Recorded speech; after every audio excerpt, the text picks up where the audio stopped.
ठंडे ठंडे मौसम में गर्मा गर्म फिश पकौड़ा की क्या ही बात है। तो अगर आप भी क्रिस्पी जायके से भरपूर गर्मा गर्म फिश पकौड़ा तैयार करना चाहते हैं तो इस रेसिपी को मुकम्मल फॉलो करें। वीडियो को अभी लाइक कर दें और मेरी हौसला अफजाई के लिए चैनल को लाजमी सब्सक्राइब कर दें। तो जल्दी से रेसिपी शुरू करते हैं।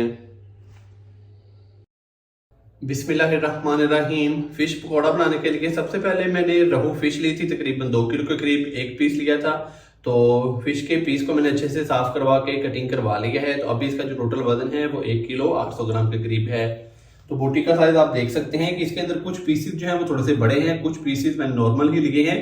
तो पहले मैंने इसको नमक, अजवाइन, लेमन का रस और इसके अलावा देसी लहसुन का एक जवा लिया था, उसके छिलका उतार कर उसका पेस्ट तैयार कर लिया।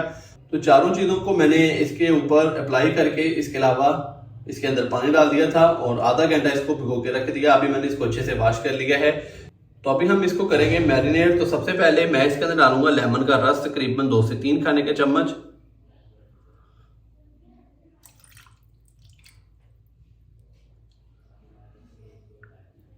लेमन का रस डालने के बाद अभी मैं इसके अंदर डाल दूंगा लहसुन का पेस्ट, तकरीबन 1 खाने का चम्मच है।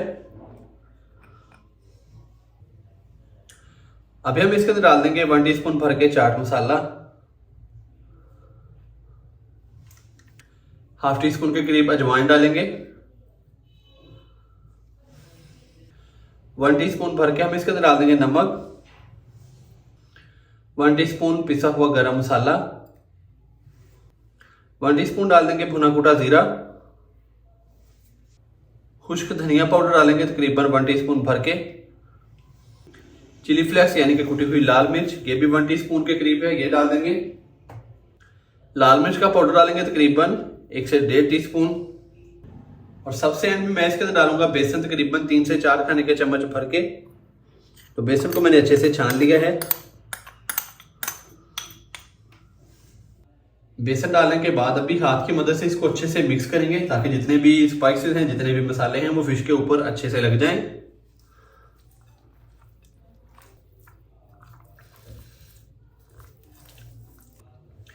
तो माशाल्लाह से मैंने हाथ की मदद से जितने भी स्पाइसेस है वो अच्छे से फिश के ऊपर लगा दिए हैं।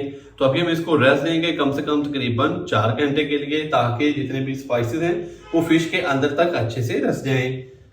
तो अभी मैं इसको ऊपर से कवर कर दूंगा।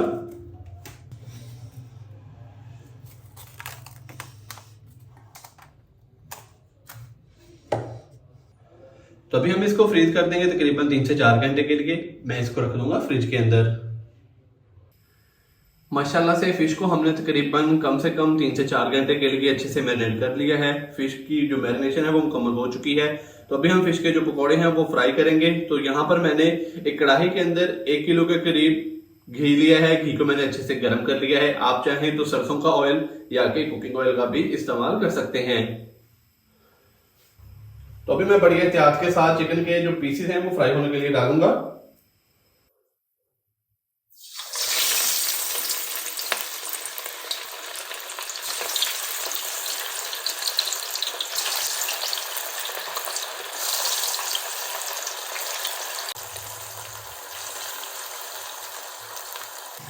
फिश के पकौड़े मैंने फ्राई होने के लिए घी के अंदर डाल दिए हैं। तो अभी मैं इसके नीचे जो फ्लेम है वो मीडियम से लो कर दूंगा और तकरीबन मीडियम से लो फ्लेम पे हमने इनको 8 से 10 मिनट के लिए बहुत ही अच्छे से फ्राई करना है। मछली के पकौड़ों को फ्राई होते हुए तकरीबन 2 से 3 मिनट हो चुके हैं। अभी चम्मच की मदद से हम इनको हिला देंगे।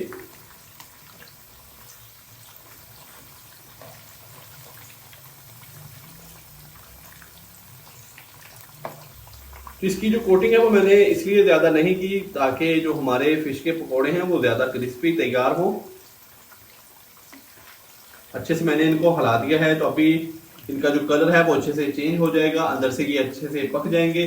तो फ्लेम आपने इसके नीचे मीडियम से लो ही रखना है। मीडियम से लो फ्लेम पे हमने इसको 8 से 10 मिनट के लिए अभी मजीद फ्राई कर लेना है। माशाल्लाह से फिश को मैंने तकरीबन 8 से 10 मिनट के लिए बहुत ही अच्छे से फ्राई कर लिया है। तो बहुत ही मज़ेदार और गर्मा गर्म क्रिस्पी से फिश के जो पकोड़े हैं वो हो चुके हैं तैयार। तो अभी मैं इनको घी से बाहर निकाल लूंगा।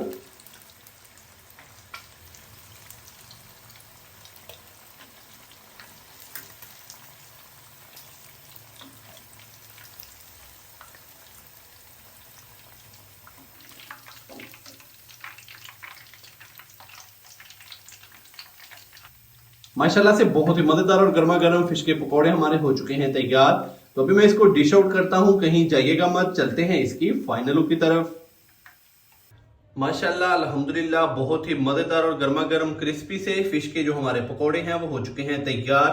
आप भी इस सर्दियों में ये वाली रेसिपी जरूर ट्राई कीजिएगा और कमेंट्स बॉक्स में मुझे लाजमी बताइएगा कि आपसे ये रेसिपी कैसी तैयार हुई। वीडियो अच्छी लगी हो तो लाइक कर दें, चैनल को सब्सक्राइब करना मत भूलिएगा। मोहम्मद उस्मान को इजाजत दीजिए। अल्लाह हाफिज।